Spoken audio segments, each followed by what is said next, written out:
Hello and welcome to B2B Revenue Leaders. I'm your host, Dustin. B2B Revenue Leaders is brought to you by Testimonial Hero. Testimonial Hero focuses on creating strategic video testimonials that you can use throughout the entire buyer's journey to close trust gaps and close more deals faster.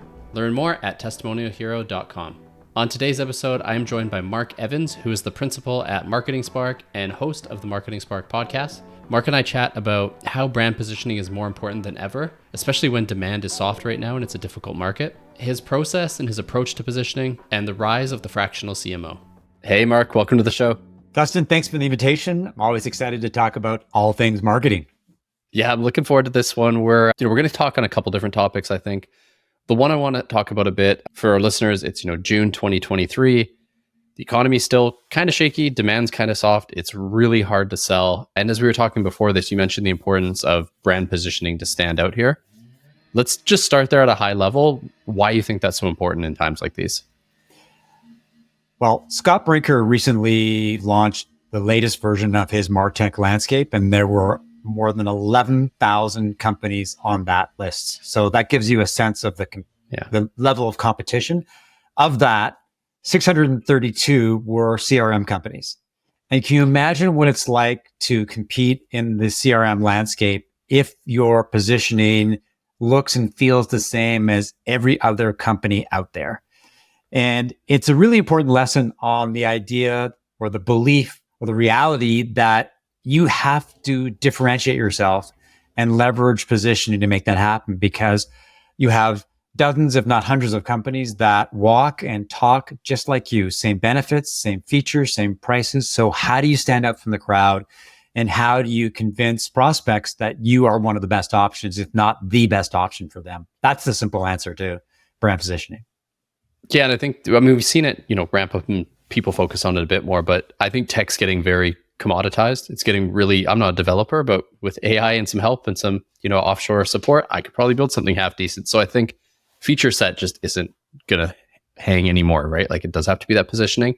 Now, there's a million ways to think through positioning, different frameworks, different processes. When you work with companies to help them here, what's the first step? Like, how do you start this? Well, let me take a step back before I get into the frameworks. One of the things that I think is important to understand when you're going through the positioning process is that it's not just a marketing exercise. It's actually a business strategy exercise that underpins marketing, sales, product development, hiring, raising capital, customer success, because it provides companies with a very clear, consistent, and coherent narrative that they can go to investors, prospects, employees, anybody who matters to them. And when you have everybody on the same page, it makes everything within the organization a lot easier. So that's my spiky point of view when it comes to brand positioning. And in terms of the process, I look at it as a puzzle, as a 3-piece puzzle that you put together by doing a lot of research, a lot of grunt work.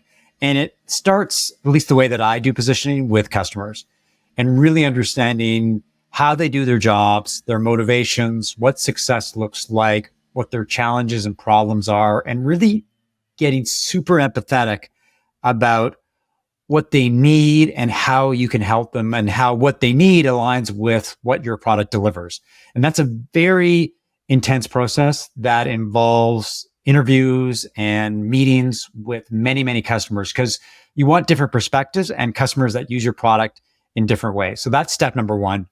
Number two would be drilling down into the competitive landscape, because as I said earlier, there's lots of companies that walk and talk just like you. And the last thing you want to do is position yourself in the same way as the top 2 or 3 competitors in your space. So you not only have to know how they position themselves, but understand what their strengths are and their weaknesses, so that you can get a better sense of how you're going to strategically place yourself within the competitive landscape. And that's, again, another in-depth process where you look at 5 to 10 competitors and get a real sense of their strategic narratives, their value propositions, and the stories that they tell, both publicly and privately.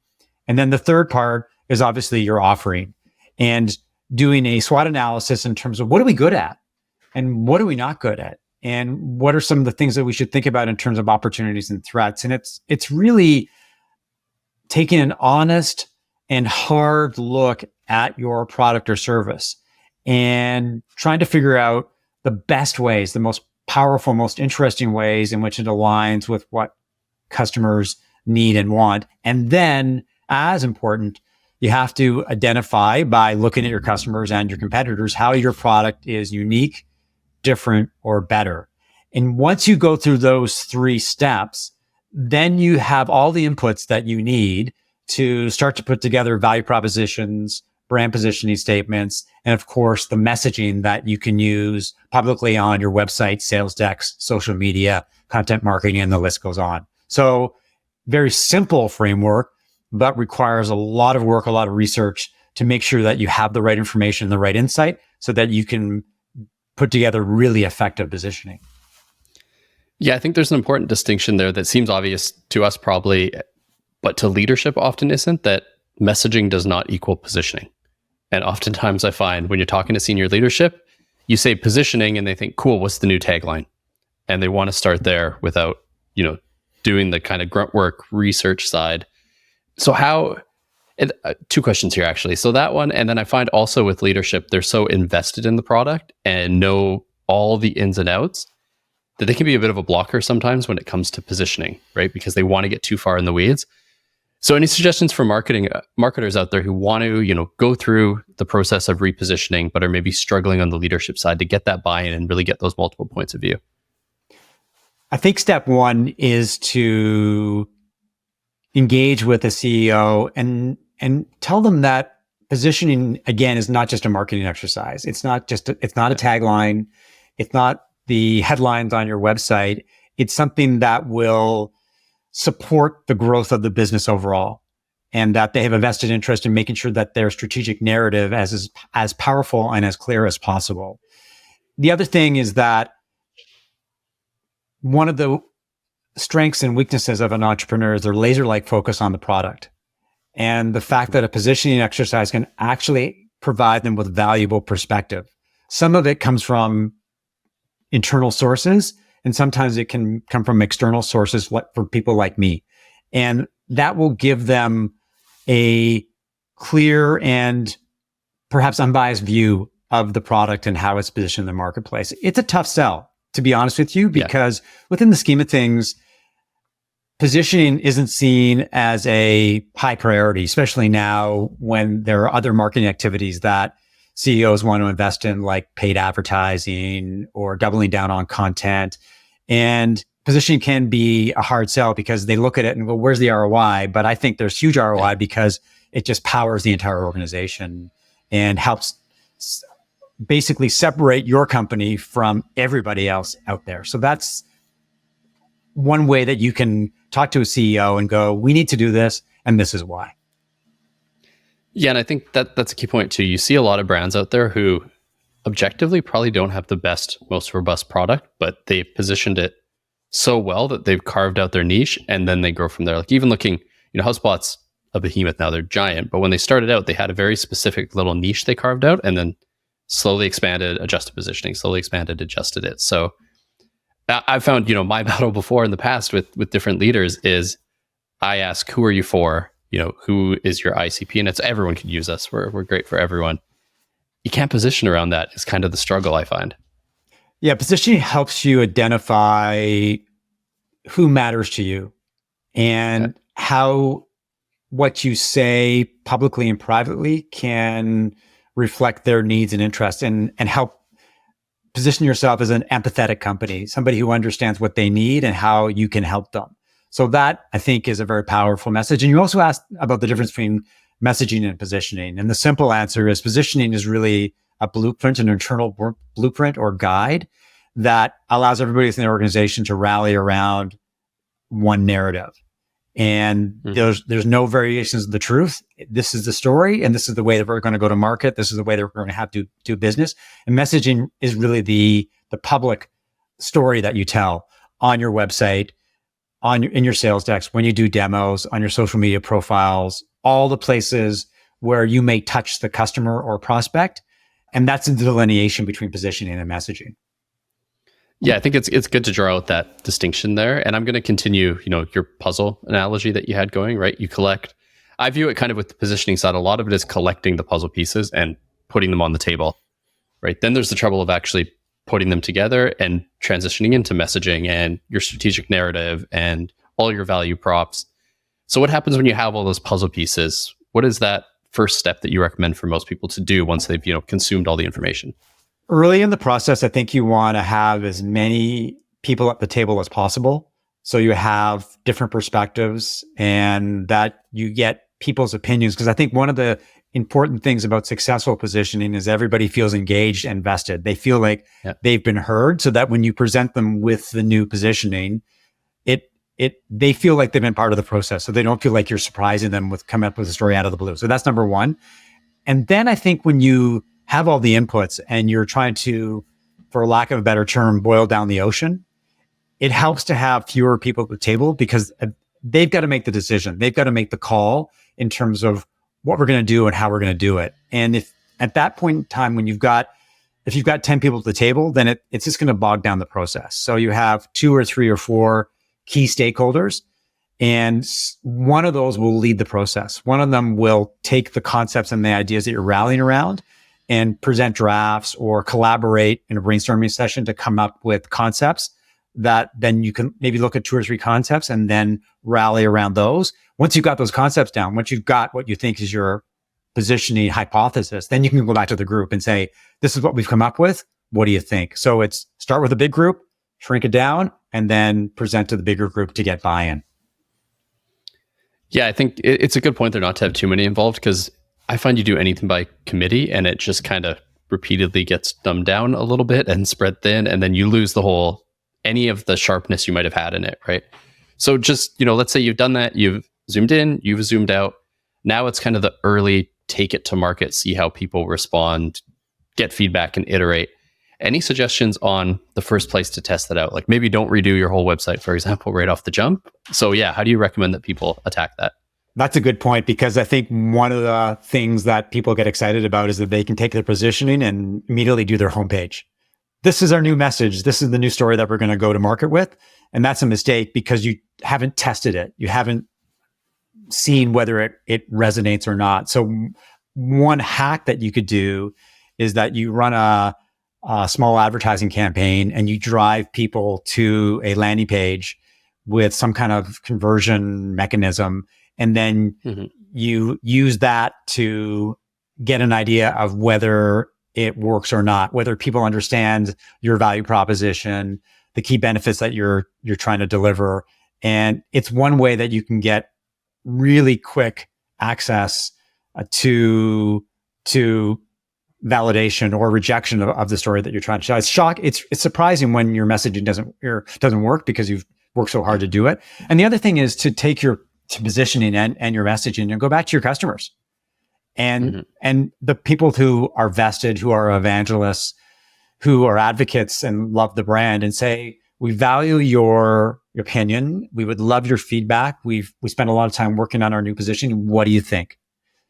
Ask for a 20-minute call to walk them through your hypothesis or why you did what you did, and get the reaction. And the people who have been around for a long time, or even people who are new customers, will give you really good feedback if you ask them. So I think if you use those 2 techniques, it's a really agile way to determine whether your positioning is working or not.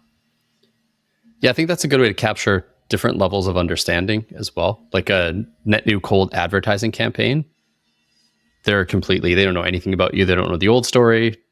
They're seeing it for the first time, whereas customers have that context. The other one we have used that works well is during sales calls, just rolling out the narrative there. It's way more qualitative. I guess after a while you could see revenue, but you can quickly tell when you say something and you get a blank look and something you thought was awesome and they have no idea what the hell you're talking about. So I think that immediate feedback is a key point. Yeah, I ran into that situation with a client that was doing condo management software. It involved the CEO and the CRO. And we were about halfway through the positioning process and the story had emerged. It was obvious what we were going to go to market with, what the positioning was going to be. And the CRO got so excited that he started using our positioning, our rough draft positioning within sales calls and at conferences. And it resonated. People were very enthusiastic. They understood the story. They got excited about the fact that this product was differentiated. And we could have stopped the positioning process right then and there because they got what they wanted. There was instant ROI on the positioning process. So sometimes it comes early and you're ready to go, but that's another way of definitely testing whether positioning is working or not. Yeah, I'm glad that story had a happy ending. When you started, I thought you were going to say he started testing it and it flopped and didn't work at all. So glad that one worked out.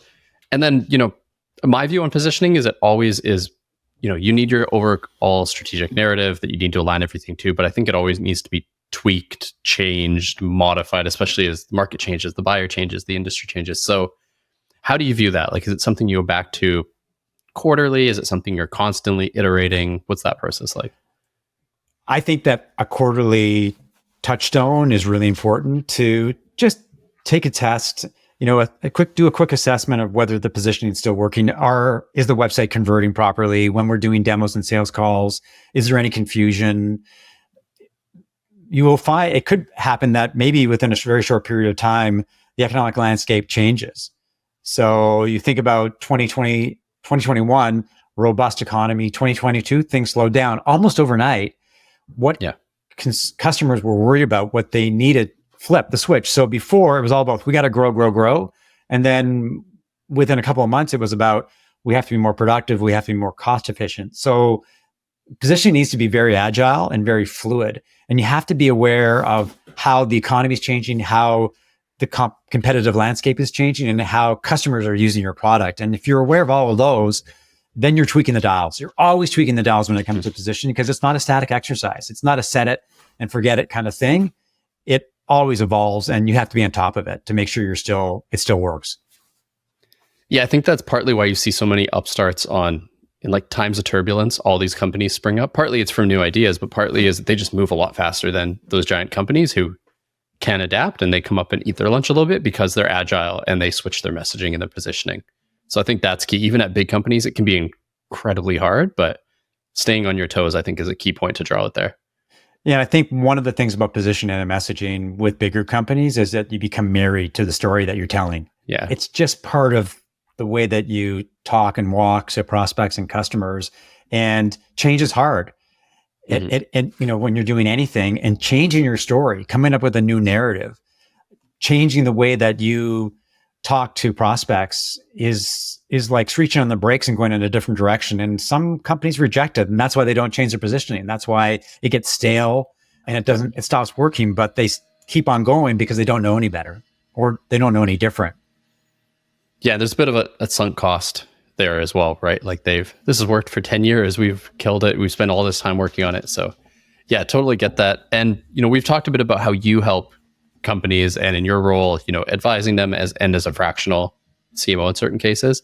I do want to kind of dovetail into that topic a little bit because like a lot of people got laid off, frankly speaking, in the past a little bit. And a lot of them are transitioning to consulting, solopreneur, fractional type work. So it's a growing trend and there's a bit of a rise of, fractional CMO, fractional CFO. You've been in the space a while doing this. So how do you feel about, this new trend, I guess, and where it's going to go?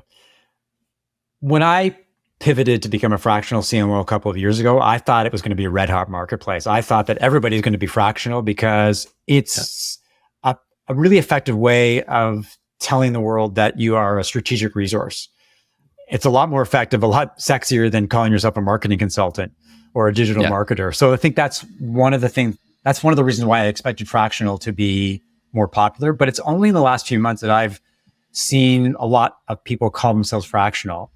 And I think fractional works for many consultants because it gives companies the best of both worlds. They get the experience and expertise they need, but they get a part-time resource. And fractional could mean half day, full day, 2 days a week, 3 days a week. It really depends on how much firepower a company needs. And I think it's a really good model. It's a win-win. It's a win for companies that use fractionals. And it's a win for people who use the fractional model because they can focus on one or two clients and really devote their time and effort to those clients. And it feels full-time, but it's part-time. So you feel like you're vested in a company and their success, but you're not an employee. You're not tied to them. And the other thing that's beautiful about the model is neither side is married to each other. So if your job is done as a fractional, or if a company needs a different type of marketing leader, then that engagement can end fairly quickly and both sides can move on, and it can be a very amicable type of relationship. So I think there's a lot of value in the fractional model. Obviously, I believe in it. And I think that's why it's starting to gain more momentum as people become more familiar with what it is and how it works. Yeah, and in a softer market too, like I think most companies who are looking for efficiency prefer variable costs that they can dial up and down rather than, this is this full-time CMO or, so the idea of fractional, I do find it kind of interesting how fractional is going to interact with both AI and also some like offshore work, which seems to be picking up steam, and how that combination is going to shift at a lot of companies. Yeah, I think obviously for any marketing leader, ChatGPT, AI, and offshore are all these new tools that you can use. And I think what it actually emphasizes is one of the main reasons why you hire a fractional CMO is for strategic guidance and perspective and experience, is that there's lots of ways that you can do tactical work. ChatGPT makes it easier than ever to scale content. But what you need is someone behind the scenes who can actually do the strategic thinking in terms of what kind of content should we create? Who do we create it for? How do we know it's successful? How do we optimize it? And so a fractional CMO is really, you're hiring their brain, not their hands. Yeah. ChatGPT is the hands. They're the stuff that you can do dirty work. So I think if you're hiring a fractional CMO, you're really hiring someone who can help you think through and determine how you can outflank competitors by being smarter strategically. Yeah, I mean, I had someone, I can't remember who it was now, a couple of weeks back on the podcast, who their kind of guess, crystal ball into the future was marketing teams are going to get smaller, sales teams are going to get smaller, and they're going to stay that way because it's just so much easier to be productive and efficient with all these new tools.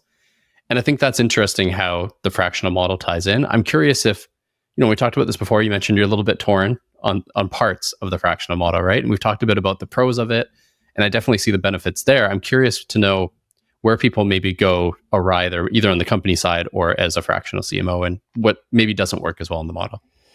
On the company side, I think one of the challenges is expectations around a fractional. So when you hire someone, the idea is that they're going to be completely vested in what you do. And as you get more excited about marketing, is you'll just lean on them more and more and more, but they're only giving you a certain amount of time because in many cases they've got other clients.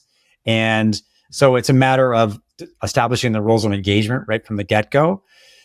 The misgivings I have with the fractional model, I'm not sure I should be this transparent, but I'll do it anyway, is that I see marketing, especially companies that are starting to grow, as being a situation where you have to be looking at the dials and tweaking things and optimizing things all the time. Like you really have to be in tune with how marketing is performing and what a company is doing. And it's hard to do that part-time because it's hard to spend a week with a company, but the other 4 days of the week, you're busy doing other things. They've got marketing needs or marketing opportunities or a crisis emerges and you're not intimately involved with the company. And I think that can be a weakness because you just don't feel like you're an integral part of the marketing engine. And I think that's one of the challenges of the fractional model is that it is a part-time position, and you're not getting someone's full attention. So at some point in time, I believe that every single company needs a full-time marketing leader, whether that's a VP or a director, but someone who is drinking the Kool-Aid 24/7, someone who's watching the dials and making sure that things are working in the right way and that you're taking advantage of opportunities and addressing any challenges. But if you've got a leadership gap that you want to fill for 3 or 6 or 9 months, fractional CMO can be a great way to go.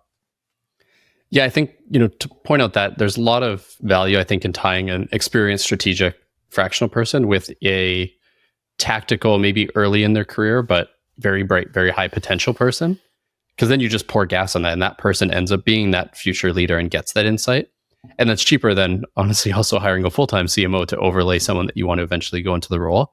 So I think that's an interesting combo there, especially for growing companies that are maybe a little bit on the smaller side, to give some of that homegrown talent a shot to grow. Yeah, I think one of the problems that companies run into is when they hire a fractional CMO when they've done no marketing and they have no marketers. Because they're asking the fractional CMO to spend valuable resources to build a team, to establish positioning, to identify resources, to create a strategic plan and oversee tactical execution. That's a lot of grunt work and it takes a lot of time. Ideally, in my situation, what I love working with is companies that have one or two junior marketers, whether could be a director of marketing or a marketing coordinator or someone who's a content writer or does social media, and they want to learn. And they're just so happy doing tactical work. They just want to get stuff done. So you can combine your strategic experience and expertise with their tactical enthusiasm and energy. And it's a win-win situation because you guide them, you oversee their work, you make sure they're following best practices, and they're learning and becoming better marketers internally. So I worked with a company, a CRM company, ironically, made a junior marketer, and he was very busy, but he had no oversight, and the CEO didn't have enough domain expertise to know whether he was managing that junior marketer well or not.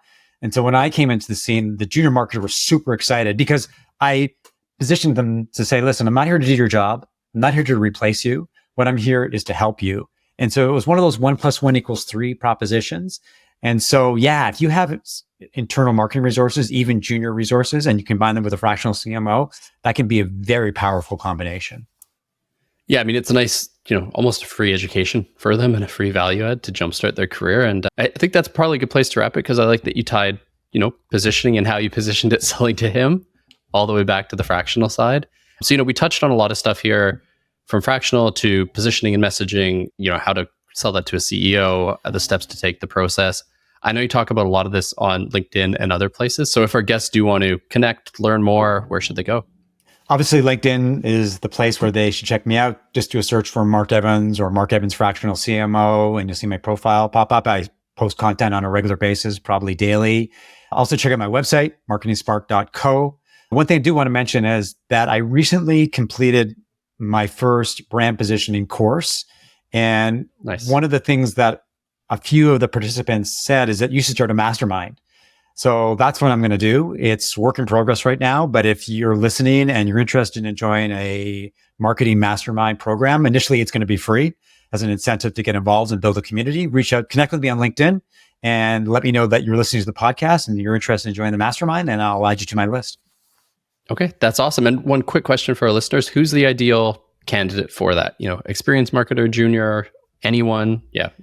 It can be a combination of a entrepreneur or CEO of a company, usually a smaller company hasn't done a lot of marketing yet, but they recognize that positioning, having a powerful customer story is important to differentiate their product amid a tsunami of competition. Or it could be the marketer, the marketing leader who's excellent at something like demand gen or performance marketing or ABM, but they recognize that one of their weaknesses is brand positioning. And they, again, too, understand the power of a powerful narrative, but they want to fill the gap. They want to build up their knowledge so that they can have the skills so that they can do it internally, or have enough knowledge to hire someone like me so that they come armed with what they need to know to understand how the process is going to work. Perfect. That's super helpful. We'll include those links in the description for our listeners. And Mark, thanks again for joining me. Yeah, thanks for having me. Appreciate the opportunity to talk about marketing and brand positioning. Thanks for joining me on this episode. So my key takeaway here is just how easy it is to get ahead of yourself when it comes to working through your positioning. There's a ton of work and research up front, and that's usually not the fun stuff. It's easier to jump ahead, more into messaging and more into playing with taglines and all that stuff. But positioning is a process, and you really need to put in the work up front for it to actually work out in the long run and be sustainable. If you enjoyed this episode, head on over to Apple Podcasts, Spotify, or wherever you get your podcasts. And as always, I'll be back next week with a new episode.